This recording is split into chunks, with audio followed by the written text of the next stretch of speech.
Hi everyone, it's Fiona here from fionamarks.com and I'm back with my weekly newsletter. It's the 28th of May. We've got some pretty interesting things happening in the sky. So why don't I go ahead and share the screen? There you are.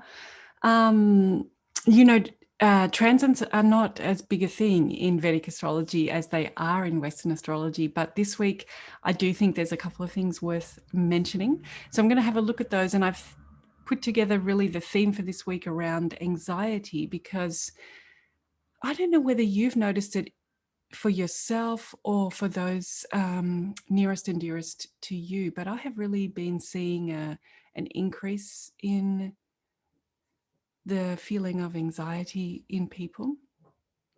And I'm wondering whether that has to do with Jupiter leaving Aquarius and going into Pisces in the middle of May. Do you remember when that happened? And it's really easy to think, and I think we were all looking forward to Jupiter being free from Saturn, from being in Saturn's houses, having more optimism and more expansive vision and understanding of life. But perhaps that distracted us from actually the other consequence of that move, which was that Saturn is now on its own in Aquarius. And I'm wondering whether we're all picking up a bit more on that fear energy that's natural for Saturn. And it's really made me reframe this whole period, the whole COVID period we've had that has coincided with Jupiter and Saturn being conjunct. In fact, I think Jupiter went into Capricorn on something like the 2nd of December back in 2019. So since then, Jupiter and Saturn have been together. And I've always thought, gosh, how unfortunate that Jupiter, this totem of hope and optimism, should be starved by Saturn for this whole period while we're in lockdowns and while we're in the uncertainty. And now what do I find actually? That really Jupiter has been keeping Saturn company during these difficult times and has been delighting Jupiter. It's a Lagitati Vashta, Jupiter conjunct any planet causes delight. And what a blessing that has actually been for all of us, to have Saturn's fear and anxiety and pessimism tempered or accompanied by the abundance of Jupiter's perspective and generosity and compassion. So I've had a big reframe over the last couple of weeks as I've been talking to people about anxiety. And what all I would say is that, therefore, don't take any of your anxiety personally. There's no need to personalize it. It's maybe just what's going on in the currents around you, and it's stimulating this sensation that we call anxiety. I always think that anxiety is when the mind has left the body. So just double down on your favorite anxiety busting practices like yoga or mantras or meditation. And don't worry too much, because Jupiter's just whizzing into Pisces now for a couple of months, but then by the end of July this year, it's back in Aquarius with Saturn for the whole rest of the year. So I don't know whether you think that's a good thing or a bad thing, but if, like me, you have found maybe an appreciation for Jupiter keeping Saturn company, don't worry, because it won't be too long until they're back together. And that reminds me of a movie that I watched this week. Last week I was telling you all about Crime of the Century, about opium. And this week I watched a Portuguese movie called Amei é que sabe, which means mum knows best or mother knows best, which was very sweet, very poignant, because the actress who plays the main role has recently passed away. So it was a very beautiful message, almost from the other side, for her in that movie. But it was about appreciating that we really struggle to appreciate what we have until we lose it. And here we are, another example of that, not only in that movie, but here with Jupiter and Saturn. So that's a transit that I think is important to think about over this month of May, and how that's affected you and how that's affected people around you. And another one is here in number 2, eclipses. We've just entered our eclipse season, which happens twice a year. And I hope that you had a chance to see a beautiful red full moon this week on Wednesday.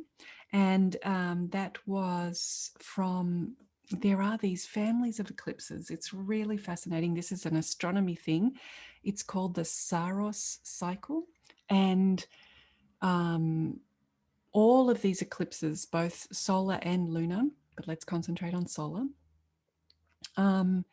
they have a pattern where a particular combination occurs, say, for example, right at the northern hemisphere with the north node. And then that cycle repeats every 18 years as that eclipse works its way further and further down, then past the equator and then down all the way to the south and finishes its cycle. Or it can start the other way at the very first eclipse far in the southern hemisphere and then works its way up through the equator and through the cycle till it's finished. So there are these cycles of eclipses. It's an astronomical thing. And obviously astrologers are looking for patterns with that. And the pattern for the lunar one that we had on Wednesday was from 3 South clan, and it can be related to emotional disquiet. So it might also be contributing to anxiety for those around us. But interestingly, we have a solar eclipse coming up on June the 10th, and that will be from 5 North, which is a very I think, optimistic eclipse around flashes of insight, things that we haven't understood before that suddenly make sense, maybe creative solutions to things that really might progress us forward in solutions that we can't even imagine right now. They're going to come as these flashes. So you can click on the link here to go to this really interesting site where you put in the date, and it'll tell you about the energy of different eclipses. But suffice to say that, the last 3 that we've been through as we've been going through this COVID experience, they've been, hard eclipses and constricting and restricting. So the thought that on June the 10th, this eclipse that's coming might provide solutions that we don't even know, that we can't solve those problems yet. So I'm personally looking forward to that.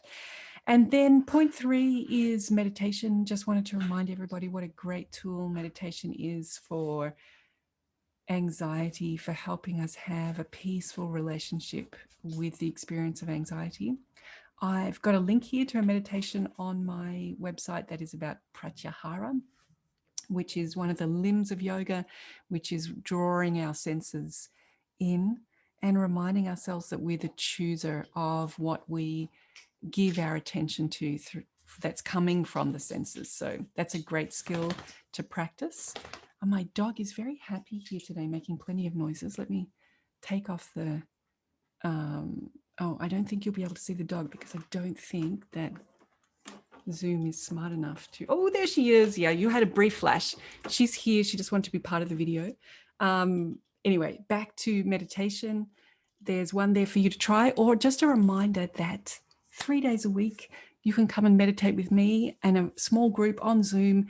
We just check in with each other, listen to what the body and the mind need that day, and then we design a meditation to go with that. So if you feel like you need some support around your regular meditation practice, I'd love to see you at lunchtime meditation. And then a quick couple of points to finish for today. All my artwork is on sale this weekend at Redbubble. So you can go have a look. There's, prints, t-shirts, phone covers, anything you can imagine. So I hope that you'll take the chance to go grab some of my art. It's a great gift for someone, or a great reminder of yogic philosophy that you can have in your own home every day.